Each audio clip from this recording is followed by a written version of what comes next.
decided to do something different. Thanks for calling, Jerry Kelly Heating and Air Conditioning. This year, the company Jerry started decided we'd do something different. Thanks for calling Jerry Kelly Heating, Air, and Electrical. And electrical. JerryKelly.com. This is the Gashouse Gang on your home of the St. Louis Cardinals. 1120 AM, 1041 FM, KMOX. That's a Redbird winner. On the appeal, the third base umpire, Tom Hanahan, rings up Schwarber. Swanson strikes out the side to cap off some comeback by the Cardinals. Down 5-1 after the first inning, and they beat the Phillies tonight 14-7. Now the Redbirds are 4 games over 500 right now, and they split a doubleheader yesterday against the Phillies. Their 4th doubleheader of the season already, by the way. And they win that series on the road in Philadelphia. It is the Gashouse Gang today until 1 o'clock. Nate Gatter is filling in. He is with me, Chris Ranji, and we're very happy that you're with us for the next hour as we talk some cards, baseball, and some other stuff as well. We are going to be joined today, Nate, by Matt Carpenter. He's going to join the show at 12:30. Carpenter yesterday on a podcast. He was on a show yesterday, and he announced that he is retiring from the game of baseball officially after 14 seasons. So really looking forward to talking to Carpenter. That'll be at 12:30 today. But how about these Birds, man? I mean, we were talking about them at the beginning of the season. They had gotten off to a pretty good offensive start. Not everybody in the lineup. Wilson Contreras struggled a bit. Jordan Walker has been struggling. But they've been scoring a lot of runs anyway. And that was early on. And they have continued to do that really through about a month and a half worth of baseball. I don't know how long this is going to continue, but you have to be encouraged by what you've seen so far. They had 2 games yesterday that were sort of polar opposites, a pitching duel 2-1, and then they score 14 runs in game 2, and they put that one away against the Phillies. But of anything this year, maybe the number one thing you don't really worry about is what they've done offensively. They've been really good. Yeah, especially since Mason Wynn came back from his injury and they put him in the number 2 spot in the lineup. I mean, he's playing like an all-star on both sides of the ball, and you saw that in the first game of the doubleheader when he saved a run that at the time seemed really consequential with the infield drawn in on a diving play at shortstop, and then you saw it with his 4 hits, including his 5th home run of the season in game 2 of the doubleheader, and he homered, remember, on Monday as well in the series opener. Yeah. He had the game-winning homer in the 3-2 win, and that, I think, was my favorite part of this series. It was great to see them score 14 runs last night. It was maybe even better to see them really competitive and get one win on the road against a really good team in 2 close, low-scoring games, which is on the road close games was where they really struggled. That's right. The first month of the season. They started 0-5 in one-run games. They started 1-10, I think it was, away from home overall. They really struggled in those games, in large part because of the bullpen not executing down the stretch. There were also moments where they didn't get the big hit, and we saw that in the 8th inning of the first game of the doubleheader yesterday when they had 2 on with nobody out, 2nd and 3rd with 1 out, and didn't get even the tying run, let alone the go-ahead run in. But still, you take 2 out of 3, and you take them in different ways. You win one game 3-2 on Monday night, a tight game where they needed good pitching from the bullpen. They needed late-game offensive execution, and then you win by piling up 14 runs against, in theory, a good pitcher in Aaron Nola, though a guy who's off to a really, really rough start now, and you can't even just call it a start. We're, close to a third of the way through the season now, and he is still struggling mightily. But the Cardinals get 2 out of 3 on the road against a good ball club in the middle of a road trip, coming off an emotional sweep. They're riding that high. It would have been easy to roll over. It's interesting. You said their 4th doubleheader. That's the first time they've split a doubleheader all year. Mm-hmm. They had swept 2 and been swept once. So they're 5-3 in doubleheader games. But I thought that was a testament as well, the way they bounced back in game 2, because this has been a team that's sort of prone to the emotional highs and lows. Maybe not surprising for a relatively young group, but they looked mature, and and then they went down 5-1. Remember, after an inning in the nightcap last night, it would have been easy for the Cardinals of April 15th to just roll over, but the Cardinals of May 15th or 14th, as it were, responded beautifully. If you're watching on Facebook, YouTube, or Twitter, we are at KMOX Sports on Twitter. If you're listening on the Odyssey app, it is, you just search Gashouse Gang and you'll find us, and you can do the same thing on YouTube. You can comment from YouTube, Twitter, and Facebook. We will see your comments. And if you have questions or whatever it is, you just like to participate in the show, we want to hear from you. Also, 314-436-7900 and leave a message from the Odyssey app. You mentioned the bullpen, Nate. Do you know how many bullpens statistically, and I'm just looking at a couple of metrics here, which I think are important metrics, one of them being the fielding independent numbers. There has been, well, I'll ask it this way. How many teams in May have pitched better out of the bullpen than the Cardinals? In May, probably not many. Maybe 2? 3? Right now, I'll give you ERA. There's only one team that has a better ERA in May, and that's the Minnesota Twins. So they have done really, really well. And that's after in April, I imagine that bullpen ERA was in the bottom 5, certainly. Easily. And I think a huge reason for it, I know that a big reason for this is starting pitching when early in the year was not going deep enough into games. They have been going plenty deep in the last several weeks. That takes a ton of pressure off a bullpen. Sort of the same story from last season. Yeah, exactly. You give guys reason to relax. You give them an opportunity to relax. They don't have to pitch 2-3 innings. You don't have to overwork and go to the same guys all the time because your starters aren't lasting long enough in games. That makes a huge difference that you're getting the starting pitching they have gotten, that guys are pitching deeper into games. It makes all the difference in the world. Yeah, no, I think that's been a tremendous difference. I think specifically Steven Matz being in the bullpen and being able to give them all the different things that he does. I think he's probably a somewhat underappreciated part of the story of this season so far. No question. Yeah. He had some success pitching in the rotation, but it's been remarkable how flexible he is in the bullpen. I don't think people have a good grasp of how physically and mentally demanding that is to sometimes be a guy who's going to come in and just face 3 or 4 batters, lefty in high leverage situations, and other times pitch 2 or 3 innings, sometimes both. I mean, that's essentially what he was doing in game 1 of the doubleheader yesterday, was both the high leverage late innings and eating multiple innings for them. He has been invaluable. It's taken a lot of pressure off that pen. Also, the appearances that they got during the course of the winning streak from both Gordon Graceffo and Michael McGreevy were huge as well. The McGreevy appearance, what was that, couple of Sundays ago now in the doubleheader against the Mets, when he consumed 5 2/3 bullpen innings on his own, didn't give up a single run. I think that was huge in terms of just alleviating the stress of that doubleheader going into a long road trip for the Cardinals that they've now been on. I mean, they had the Pirates series at home afterward, but then into the road trip. In general, just different guys who have stepped up to help spread out the stress of the bullpen a little bit and not concentrate all of it on poor Kyle Leahy, whose right arm must be hanging. Oh, man. Ryan Helsley, Jojo Romero, and Phil Maton. Yeah, you can't keep going to the same well all the time. And this is where the manager gets criticized. And I think it is mostly unfair to criticize managers in this way. And I fully recognize that that's sort of how you make a name for yourself as a manager, is the way you handle a bullpen, who you decide to go to, if it works or not.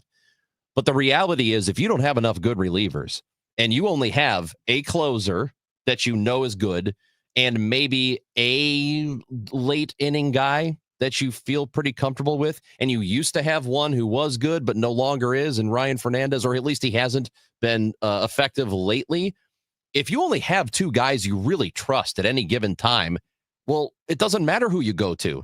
It doesn't matter who you go to in the bullpen, because they could give it up. And then you look like you don't know what you're doing. Then you look like you don't know the right reliever to go to. Well, sometimes it takes a while for that to settle, for you to realize what roles belong to what guys and who's doing the best in those roles. And I think for this team, it did take, probably 3 weeks or 4 weeks to get to that point. They've done that now, and the starters have gone deep to allow them the luxury of doing that.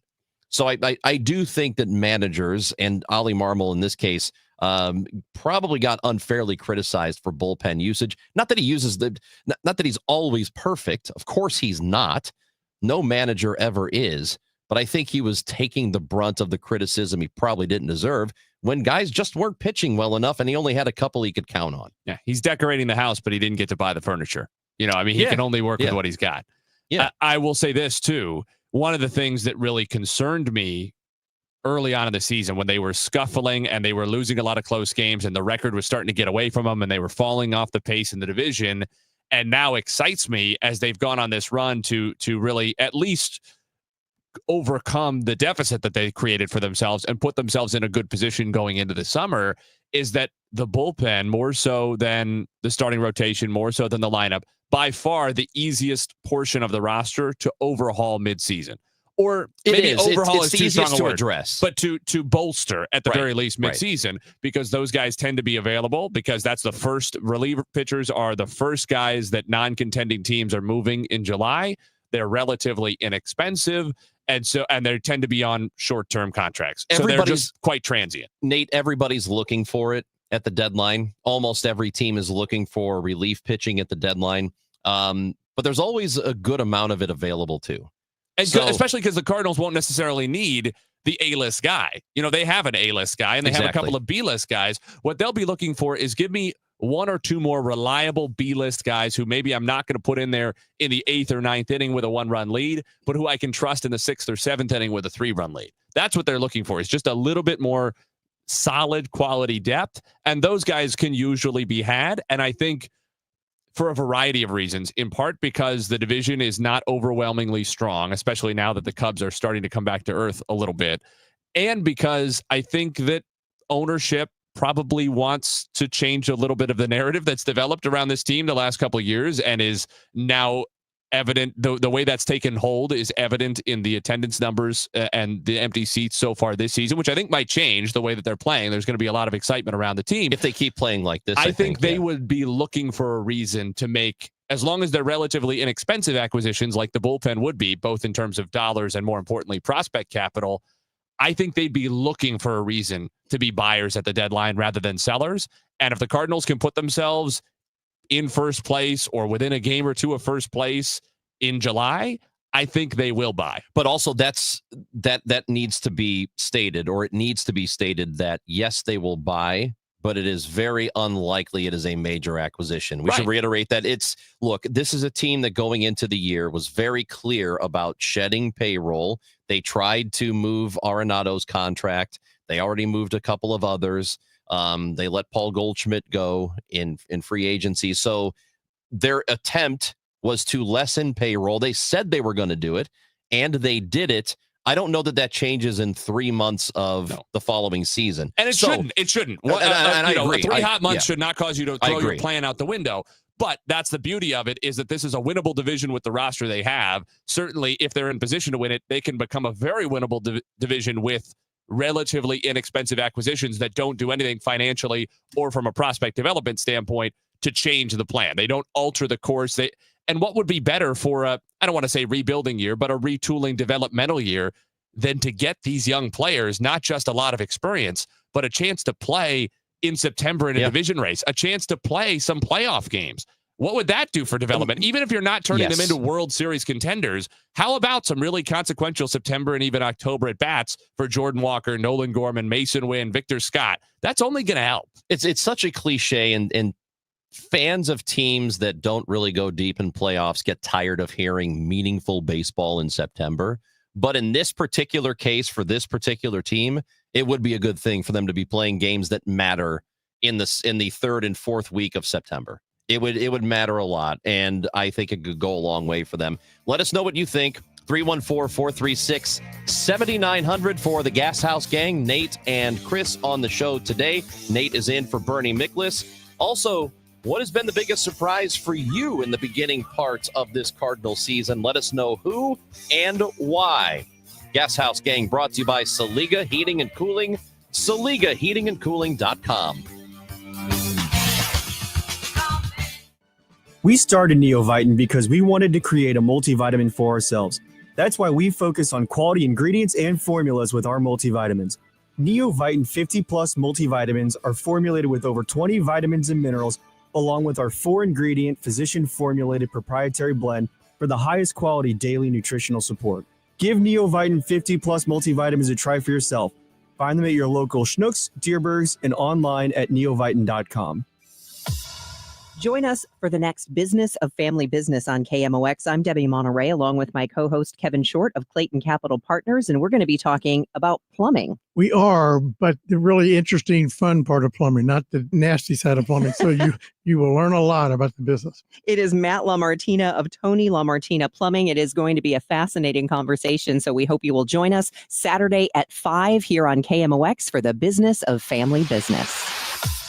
We all hear the radio ads about the IRS. They tell you to be afraid, to be scared, and they try to frighten you into calling. I'm not here to do that. Tax Relief Advocates is different. TRA is here to tell you that if you owe money to the IRS, whether it's $5,000, $50,000, or $500,000, we have a solution. It doesn't matter if you're sitting in your car, at work, or with your kids. No matter where you are, call now. 800-575-6481. Don't lose hope. TRA can eliminate or reduce what you owe to the IRS. Generous programs are now available that can give you a fresh start. Our passion is taxes and helping individuals fix their IRS problems. We have over 1,000 5-star reviews on Google and an A+ with the Better Business Bureau. You don't need to be afraid of the IRS any longer. End your tax nightmare today by visiting us online at TRA.com or call 800-575-6481. That's 800-575-6481. Tax Relief Advocates, real solutions for real people. Hey, this is Charlie Brennan. Have you noticed loose bricks or missing mortar around your house, on the walls, the patios, the walkways, the porch, or the chimneys? If so, you need to call Morelli Tuck Pointing. 314-645-1387. You might need one of two things: solid tuck pointing, the removal of old mortar with the replacement of new mortar throughout an entire wall or chimney, or maybe just spot tuck pointing. Spot tuck pointing involves the tuck pointing of a particular wall, a chimney, or other masonry surface in an area where it's needed the most. One example might be settlement cracks, usually found above or below windows or doorways. 314-645-1387. Call the company that the Brennans have called when we've needed tuck pointing. Morelli Tuck Pointing, the masonry specialists. Winner of the Angie's List Super Service Award every year since 2005. 314-645-1387, MorelliTuckPointing.com. It's not too late for a deep spring cleaning on your home. Give my friends at Zero Res a call today. Get 3 rooms of carpet clean for only $129. Take $75 off your air duct cleaning. Visit ZeroResSTL.com and tell them that Dave Glover sent you. Don't miss Mosby Building Arts Home Improvement Shows Saturdays from 11 a.m. to 1 p.m. on KMOX. One of the last call-in shows where you can get live answers to your remodeling, design, and construction questions. Tune in Saturdays at 11 a.m. For 57 years, Chesterfield Fence and Deck has been one of St. Louis's top names in home improvement because of their commitment to put quality and professionalism first in everything they do. This is Debbie Monterey, and I can tell you from personal experience that they will give you the best and longest lasting outdoor products available with skilled installation teams who carry out their mission to be the very best in customer service and quality craftsmanship. Whether you're looking for fences, decks, sunrooms, screen room, patio, retaining wall, or more, Chesterfield Fence and Deck is a company that you can trust with your home. If you mention me, Debbie Monterey, they'll also offer you 48 months interest-free financing, which should go a long way. Go ahead and do your homework and call around and get bids, but you will find that you get the best value with Chesterfield Fence and Deck,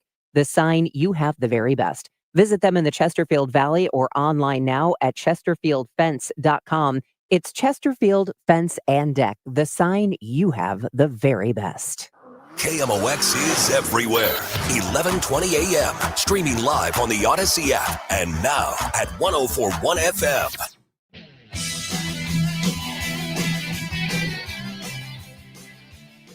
Matt Carpenter, who announced his retirement, is going to join the show at 12:30. And we've already had a texter here from Mary Lynn who wants to know if Carp is retiring as a Cardinal. I would think so. We'll ask him about it. We got plenty to talk about with Matt Carpenter. He will join us in about 7 or 8 minutes. So you'll want to stick around for that. Nate Gatter is in for Bernie Miklasz today. I'm Chris Ranji, and we're very happy you are with us. We asked you who your biggest surprise was, or I guess it could be a pleasant surprise or not, with the Cardinals so far in 2025. I've said this before. I want to reiterate it because I think he deserves the due, and that's Matthew Liberatore. And it's not that he's pitching well. I'm not surprised. that he has been good. I'm surprised he's been as good as he has been, because he's been good comparatively in the National League going up against some of the other better starters around the league. I didn't think he was going to do that. To me, I thought there was a pretty good likelihood. While I thought he was going to be decent, I would not have also been surprised if we got to this point of the year, like 6 weeks in, and we're having the conversation of, what do we do about this guy? Do we just keep letting him go out there or what? I would not have been stunned if we were talking like that now. But the fact we're not doing that, and we are going beyond that, talking about him being one of the better starters in the league, that's really impressive to me. And I did not think that was going to happen. Mike Matley on our Facebook, on KMOX Facebook, commented, biggest surprise has to be Victor Scott. And I have a tough time disputing that. I think at least among the position players, I think you're right. Liberatore has taken a really good step. But I think Victor Scott's all-around ability and the impact that he has had on this team has been fantastic. Because, Mason Wynn has taken a big step forward, but I don't think anybody's shocked. Maybe a little more power. Maybe that's been a bit surprising, his power surge of late. But everybody expected that he would take a step forward. Negative surprises, maybe a little surprising, especially with Jordan Walker, that offensively he hasn't been able to take a positive step.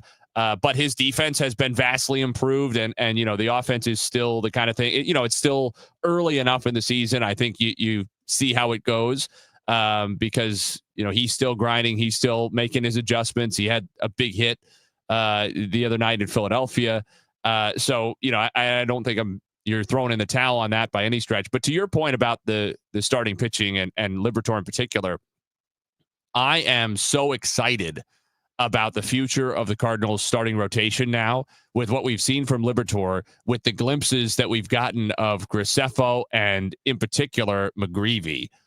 I am thrilled at the possibility of three of those guys being in the Cardinals rotation for a long time. And if anything, they're creating a logjam, because I don't see a scenario right now, barring something unforeseen or, hopefully not injuries or something like that. I don't see how you're okay going into next year not having all three of those guys in the starting rotation on opening day. It's probably the most likely thing to have happen.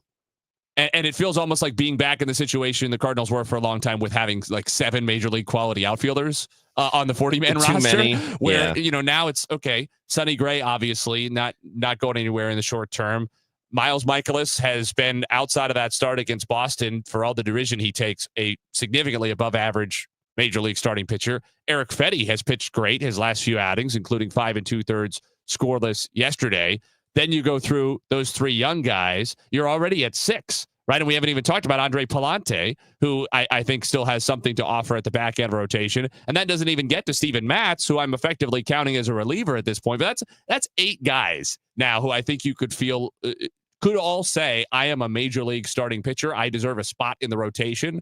And we'd all say, yeah, you've got your fair points. I can't, you might nitpick, and you might be able to rank 5 above the other 3 or something like that. You got to come up with your 5, but all 8 of them could make a claim, I should be in the rotation.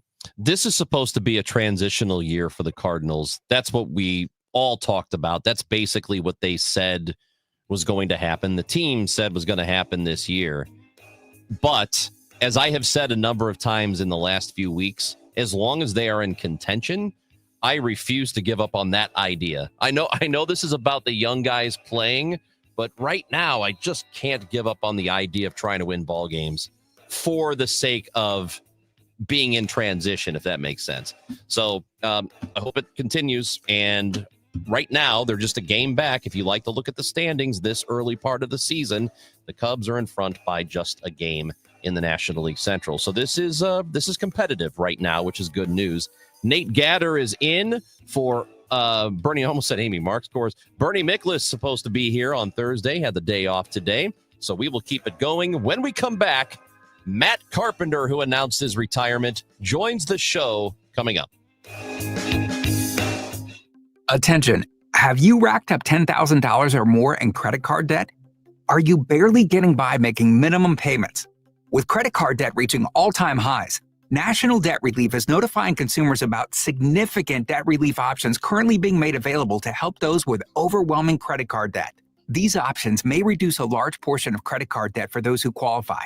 You don't need to declare bankruptcy or take out a consolidation loan, and you may only have to pay back a fraction of what you owe, even if you have bad credit. National Debt Relief has already reduced the credit card debt for more than 550,000 consumers. So don't wait. If you owe $10, $20, or even $100,000 in credit card debt, you can now take advantage of this financial debt relief as the cost of living continues to skyrocket. To check what debt reduction you may qualify for, call 800-207-4545. That's 800-207-4545.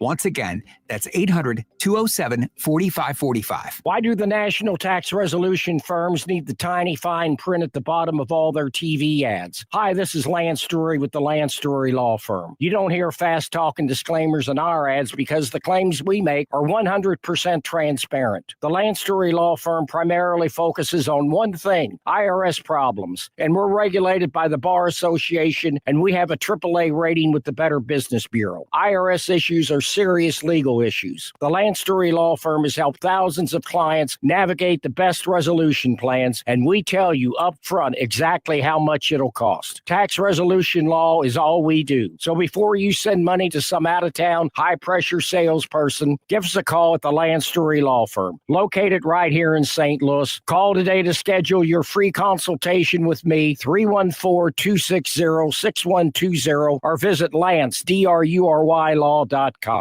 The choice of a lawyer is an important decision and should not be based solely upon advertisements. Oh, baby, it is warm out. It is 86 degrees and partly cloudy in St. Louis. The high will be 88. At least that's what it looks like right now. The weather is sponsored by the Penn Mutual Life Insurance Company, PennMutual.com/STL. Chances are you have a lot of people who depend on you, your family, maybe even employees. Life insurance from Penn Mutual can provide you peace of mind and protect the most important people in your life. Ask your independent advisor or go to PennMutual.com/STL. This is Tom Ackerman. McKelvey Homes, founded in 1898, gives $1,898 back to nonprofits for every home that they sell. 1898. And this time around, it's to Circle of Concern, a food pantry in Valley Park. Most recently, McKelvey Homes gave back to the Foster and Adoptive Care Coalition for the 28 homes that they sold in the first quarter of the year. McKelvey Homes, McKelveyHomes.com. Straight Realty has always been an industry leader when it comes to commissions, so it should come as no surprise that the recent Realtor settlement has only empowered us to continue offering our sellers even better rates. We now list homes for only 2%. Hi, I'm Christina Straight, owner of Straight Realty. Call me, 314-441-4444. Why pay more than 2? You can also listen to my podcast on my website, straightrealty.com. Commissions are not regulated and are negotiable. Straight Realty is a licensed broker in the state of Missouri. It's Tom Ackerman for Ophthalmology Associates, the doctor's doctors, 314-966-5000 or online at youridoc.com. Cards manager Ollie Marble joins the Gashouse Gang every Tuesday at noon.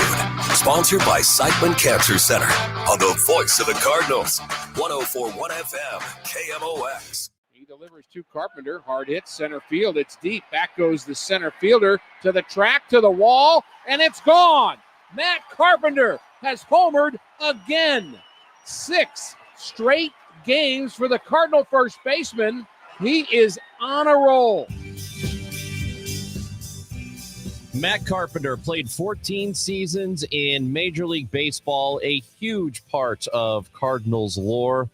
Fan favorite here, and we miss him in St. Louis. And now he joins the Gashouse Gang on 104.1 FM KMOX. Matt Carpenter announcing his retirement yesterday. Nate Gatter, Chris Ranji today. Matt, how you doing, man? It's a huge decision to have to come to. Hey guys, man, I appreciate you having me on the show. Yeah, you know, it was. You know, when you are fortunate enough to play the game of baseball for as long that I was able to do, and you know, it's such a big part of your life. Whenever you make a decision like this, that it definitely weighs on you. But it certainly was the right decision and the right time, and I couldn't be more happy with the way it's all played out. Especially getting to, you know, put on the Cardinal uniform one last time last year and finish where it all started was quite a thrill. So when did you know? Was there a moment where it just clicked for you, where you just thought, okay, this is it, I have to say goodbye? Honestly, I kind of felt it throughout most of the season last year, but just didn't really want to go and formally announce it. Mainly because you just never know how an off season will play out. I mean, obviously, I would have welcomed another opportunity to come back in St. Louis. But, with where the organization was headed and the direction that they wanted to move, they've got a lot of young, great players that they wanted to, give some runway. And it's been a great thing for them, and completely support that move. And then also, just seeing what if I were to go play somewhere else, if it would be a good fit from a family standpoint. And, when you weigh all those options, this decision ended up being a pretty easy one. Did you have any talks with anybody about it? Did any teams at all, even if it was just a, hey, what do you think? Or, what is there? Or anybody reaching out to you? There were some conversations for sure. And especially early on. And as the off season progressed, it just became more and more clear that, this was probably going to be the end. And, especially, I've got two little ones at home that I really want to spend a lot more time with. And, my wife has obviously been through a lot. Anybody who's done this for as long as I have knows the toll it takes on the family. And, I just felt like the timing was perfect. And, I just couldn't be more fortunate and blessed to be able to have had the career that I have, and I have no regrets whatsoever. And just really looking forward to what's next. Matt, when you were talking about the Cardinals this year and the makeup of the roster, you mentioned the young players they want to give some runway to. And that's one of the things that I think has always stood out to me about your career, and maybe is underappreciated, is that you were almost 24 years old when you were drafted out of TCU. You were in the 13th round. So not to take anything away from you, but 23 going on 24-year-olds who are drafted in the 13th round are normally not the guys coming in, with the big bonuses and getting all the runway in front of them, and the teams are doing absolutely everything they can to help them succeed. At the same time, you sped through the minor leagues, and you were in St. Louis just a couple of years after you got drafted in 2011. What was your mentality as one of those guys who, not a late pick, but, not one of those top guys with the huge bonuses, not one of the 18, 19-year-olds who's on all the must-draft lists, coming into a system that had the reputation for being more developmental and being able to get through it in just a couple of years? Well, I mean, I give all the credit to, the staff members in that organization. We, for many years, and still to this day, I mean, St. Louis does such a great job with having great, coaches all the way up through the system. And, giving a guy like me the opportunity to go out and, like you mentioned, a fifth-year senior and an older guy, just the opportunity to go out and play and develop and do it, with pretty good pace. You look at where I was. I mean, if it didn't go as quickly as it would have, it probably wouldn't have never happened. I mean, if you get to be in the late 20s and you're still in the minor leagues, it's probably not going to work out for you. So, I just give a lot of credit to the great coaches that I had throughout that system, and really the organization as a whole. I don't think that my career would have played out the same if it wasn't in St. Louis, and for many reasons. But one, the opportunities that were given to me, and the great developmental ability from all the coaches down there. Talking with Matt Carpenter on the Gashouse Gang on KMOX, and you've had a lot of pretty great Cardinals moments. You had that 5-for-5 game against the Cubs with the 3 home runs and the 2 doubles, and you had a lot of postseason home runs as well. Is there something that you look back on as a Cardinal and think that was the best? Either that game was the best or that moment was the best. It's tough to put it. It's tough to come up with just one. There were so many moments that were just so much fun. I mean, obviously, like you had mentioned, during that run in 2018 was a blast, and debuting in 2011 on a team that eventually goes on to win a World Series was pretty special. I mean, I wasn't a part of that postseason roster, but just being in the locker room your first year in the big leagues with a team that, is eventually going to lift that trophy at the end of that season was pretty special. And one that I, obviously hold close to my heart. But I think, for me, it's such a team sport, and it's such a grind, as we know, that season. So anytime that, you have that team success, those are the ones that I really hold the closest to my heart. And so for, the best team that I personally had the opportunity to play for throughout a full season was that 2013 team. And, winning the National League Championship and getting to go to the World Series, which, unfortunately we weren't able to pull off. But I think clinching that opportunity against the Dodgers at home at Busch Stadium, a chance to go to the World Series, just being on that field with the fans and our families and celebrating with the guys that you just grinded a whole, 162 schedule with, I think that's probably the highlight for me. I know what it was like to be a fan and to watch Game 6 and Game 7 of 2011. What's it like to have been on the team that year and also be watching all of that unfold? That was truly the most, I don't think I've ever reacted that way towards a television set in my entire, I haven't. I know that. What'd you do? I know that I have. I screamed like a little kid and jumped up and down. We've all seen those videos of the fan reactions during those moments. I was right there with them. That's so special. Yeah, it's so good, man. One other thing I want to mention and give you a chance to take a victory lap on, Matt, that you are retiring with an ERA of 0.00 off your scoreless inning and a third from May 2021. Pretty good. So I don't know, you planning to call Waino or anybody and just emphasize that you're retiring with a lower ERA than them? Hey, I'm telling you right now, that's one of my highlights for sure. And that ball is proudly displayed in my office. I'm very proud of that. I'm very proud of that. As you should be. Not a lot of guys throw a scoreless inning in the major leagues, let alone never give up a run. Yeah, it was tons of fun. And actually, it was backing up Waino's game, too. So it gives me a little extra firepower against them there. What did you get the win for that one? No, no. I don't think it was, obviously, anytime I'm on the mound, things aren't looking good. Yeah, I was like, Chris, I don't think they're putting him in the game. Come on, man. Why not? Yeah. Get the win and Yeah, relief. I guess that you could have been up like else. 12-2 and just throw him out there. But yeah, normally I don't think that's how it goes. Because you mentioned that you have that ball. Is there something that you acquired during your playing career? And it doesn't even have to be a baseball thing, but something you maybe got at the ballpark. Celebrities come through all the time.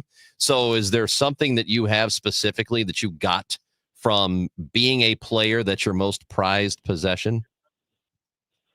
Man, there's a couple, and they're all pretty similar. They're photographs. I have kind of a man cave of some of the cooler things that I've been a part of throughout my career, and definitely in the top 3 are some photos that I have, and I have a photo shaking the hand and standing side by side with Lou Brock. I've got a photo with Bob Gibson, a photo with Red Shandies, and I have a picture from spring training where I'm sitting on the ground with my son, who at the time was like, I don't know, 16 months old, and I'm holding him, and Ozzy is sitting there right next to us, and we're just having kind of a casual conversation. And it was a photo that wasn't really, staged. It was just kind of by, accident. And man, that is some of the coolest stuff. And,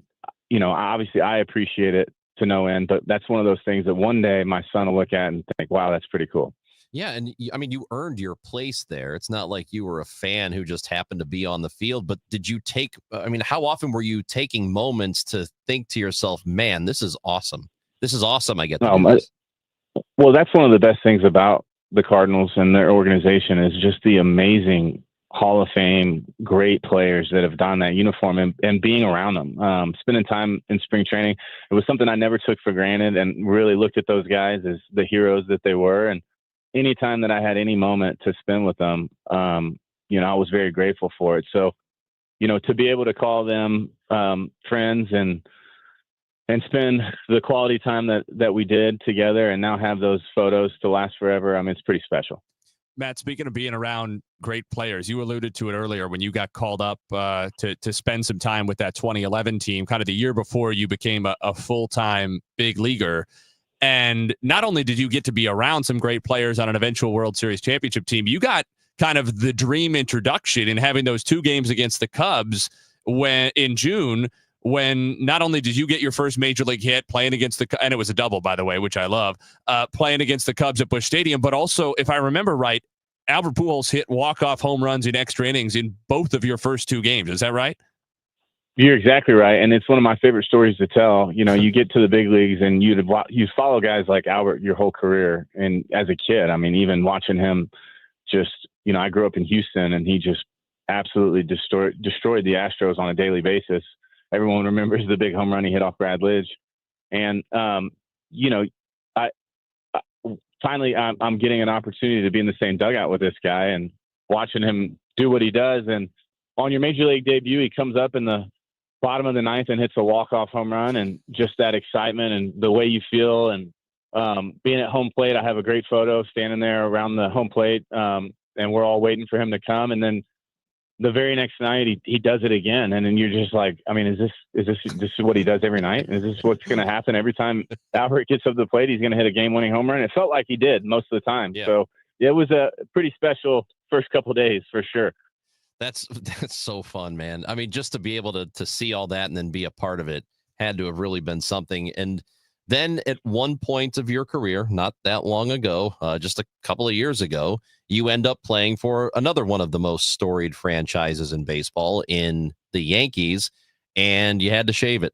So you've got a really nice, enviable salt and pepper beard. Having to shave that beard for the Yankees, how difficult was that? It was definitely difficult. You know, at the time, you know, I had a 6-year-old daughter and a 4-year-old son who had never seen me without facial hair. And so that was a bit of an adjustment for them. Did they cry? And they were just like, it's almost like I was a different person. They didn't even know who I was for the first few hours. But yeah, I mean, it was definitely a change of pace, but you know, it was fun. And really getting to the opportunity to put on that uniform was a pretty special thing. You're talking about 2 of the best franchises, not just in Major League Baseball, but professional sports. I mean, the Yankees and the Cardinals. I mean, I think any baseball fan who follows the game has a great appreciation for both of those teams. So it was quite a thrill to get that opportunity, even though it was a brief stint. Sure was a lot of fun. Matt, any plans as of now, or even just loose ones for some point in the near future to be back in St. Louis and allow the fans to kind of give you that one more send off? I'm sure at some point, you know, that'll happen. You know, there's nothing on the schedule right this second, but you know, St. Louis will always be home for me. You know, we raised our family there. Our kids were born there. I mean, it's more than just a place that I played. It's like a home, and we still have tons of friends that we want to visit, and so we'll definitely be back. Well, I know everybody's looking forward to having you back here in St. Louis. Matt Carpenter, really cool to talk to you. We congratulations on a really great Cardinals career. Really, you'll end up with a red jacket someday. I think we all kind of agree on that, and so we're looking forward to that day. And also, don't let Charles Barkley talk bad about your hometown of Galveston anymore. If you ever see him, tell him he can't say bad things about Galveston. I will. Well, guys, hey, I appreciate it. Thanks for having me on, and go Cardinals. That is Matt Carpenter, who announced his retirement yesterday. Really awesome career, man. Awesome guy, too, and it's awesome to talk to him. Man, so happy for him. I wish we could have a little bit more time with him. And more time with him here in St. Louis, too, you know? Yeah, I mean, he had, 10, 11 years here in St. Louis. But that's a long time. Yeah, it's one of those guys that you wish, knowing everything, and you never know how things would have gone differently. But like I said, when we were talking to him, he came into professional baseball really late for compared to what is typical for guys who go on to the careers and the success that he had. There are relatively few guys who don't start playing pro ball until they're 23 and a half, almost 24 years old, and go on to that kind of career. So if he had come in on the more typical timeline, you could have had 2, 3, 4 more years. But I mean, he had a really, really fantastic nice career. And I think way more consistent for way longer here in St. Louis than people realize. I also forgot to ask him about the batting gloves. And if he made his hands calloused the Moises Alou way. You know what that is, Nate? I'm not going to talk about it with you on the radio. Yeah, we already talked about it yesterday. Good. If you don't know what Moises Alou used to do with his hands because he didn't wear batting gloves, look it up. Nate Gatter and Chris Ranji on the Gashouse Gang. Hey, what's going on with City SC? I got some questions for you, pal. We'll get those when we come back on KMOX.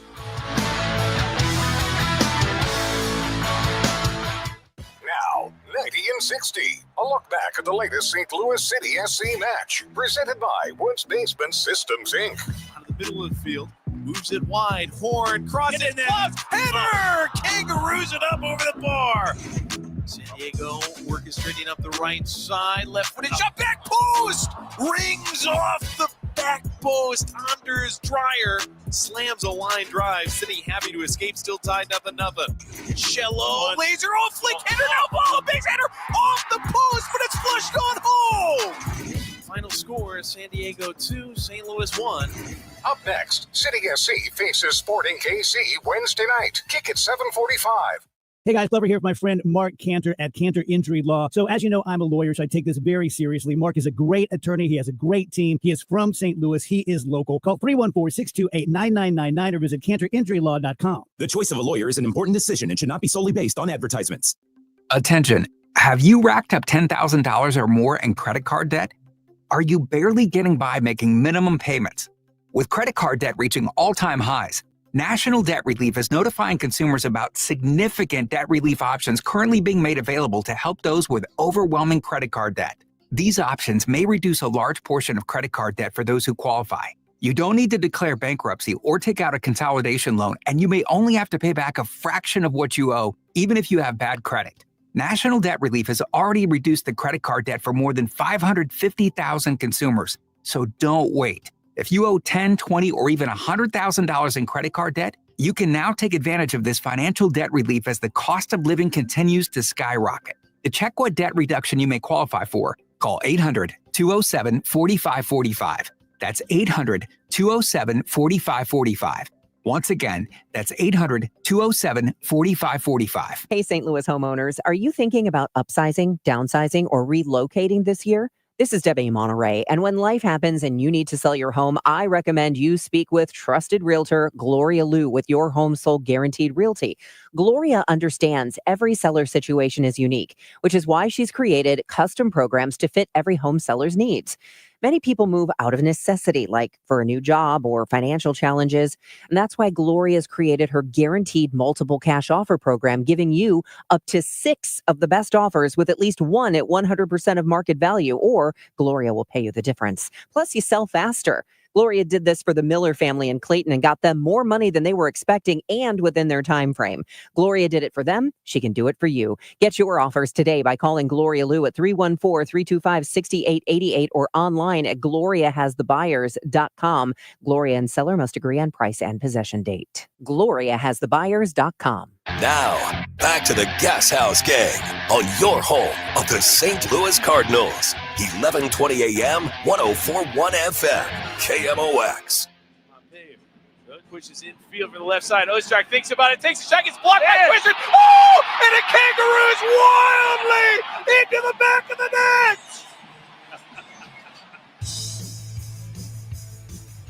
Well, I mean, that was great, that moment. But City SC let it go late yesterday. It is the Gashouse Gang, and it is brought to you by Saliga Heating and Cooling, SaligaHeatingandCooling.com. A few more minutes to go here. We speak with Nate Gatter in for Bernie Miklas. I'm Chris Ranji. We just talked to Matt Carpenter. If you missed the interview, it will be on YouTube and Facebook, and you can find it on the Odyssey app as well. So, Nate, what's going on with this team, and why do they keep giving up goals in the last 20 minutes and sometimes when they're up Well, the performance in the second half, especially from like minute 60, minute 65 on last night, was really poor. They were able to have some possession at times in last night's game that I thought was productive and was they were doing some good things in midfield and connecting passes, and then they just decided to concede possession for a lot of the latter part, the fourth quarter of the game, if you will, the latter part of the second half, and it felt like it was coming at some point that Kansas City would score. And the other what's interesting is if you go back and look like at the first goal for Kansas City, and I think this is emblematic of kind of the way that City were playing from minute 60-ish or 65, certainly until the first goal went in, which wasn't long. That was in the late 60s. And then maybe into a little bit past it, they were still sort of set up like they were going to press. They weren't playing in a low block the way you would to close out the last 10 minutes of a game with a 2-0 lead and just sitting deep. They still kind of had their shape, but they weren't actually pressing with any kind of ferocity that was going to disrupt Kansas City's buildup. And so, in effect, all they were doing was creating space for Kansas City to play into and to break the lines. It was not a good effort. It's not a very good team. Part of that is because they have injuries. A bigger part is that their roster is just not as good as it needs to be if they're going to, in theory, accomplish the ambitions that they have. And then on top of that, they hired a manager who hasn't won more than 30% of his games anywhere that he's been over longer than a 2-month stretch since his first tenure managing in Sweden back for 2 years in 2015 to 2017. He hasn't been a successful manager anywhere that he's gone. This is the biggest league that he's been in, and now he's managing to winning roughly 20 to 25% of his games, which is the same kind of lousy output that he's had at the last couple of places that he's been. And City took him over a guy in John Hackworth who filled in admirably last year and immediately started getting better results than Bradley Carnell was getting, in part because of an infusion of talent in the summer and some guys returning from injury. Certainly, it's not to say that Carnell couldn't have done that. Yeah. But this team has gotten worse this year. They are less compelling to watch than they were even under Carnell, certainly than they were under Hackworth, and they've been objectively less successful. At some point, it becomes on everybody, right? I mean, yes, it's on Olaf Melberg. It's also on Lutz Pfannenstiel, who's been allowed essentially carte blanche to build this team however he wants. And it's also on Carolyn Kindle, who has... She said before the season they have to make the playoffs this year. And has locked fans into ultra-expensive 3-year season ticket plans, that some of which are going to be coming up at the end of this year. We'll see. I assume those renewals will still be good because people are still dedicated and showing up. But they continue to have one of the lowest payrolls in the entire league, probably in the bottom 2 or 3. This is an untenable set of circumstances to be this lousy while also sticking with the same people or bringing in people like Olaf Melberg who haven't had success elsewhere and not spending money to have more talent. Are they going to mid-season fire a coach again? I hope so. Whoa, okay. Well, something has to be different. How about John Hackworth be the head coach again? Maybe if he turns them around a second time, they'll hire him to be the real coach. All right. Anything you missed from the Gashouse Gang, if you missed the whole show, or the interview with Matt Carpenter, who retired yesterday, go back and listen to it. You can get it on the Odyssey app. Just search out Gashouse Gang, or you can find us on YouTube, Facebook, and Twitter at KMOX Sports. Have a great rest of your Thursday. We'll talk to you tomorrow on the Gashouse Gang at 12 on 104.1 FM KMOX. Tomorrow, some of us will wake up and it will be our last day on this earth.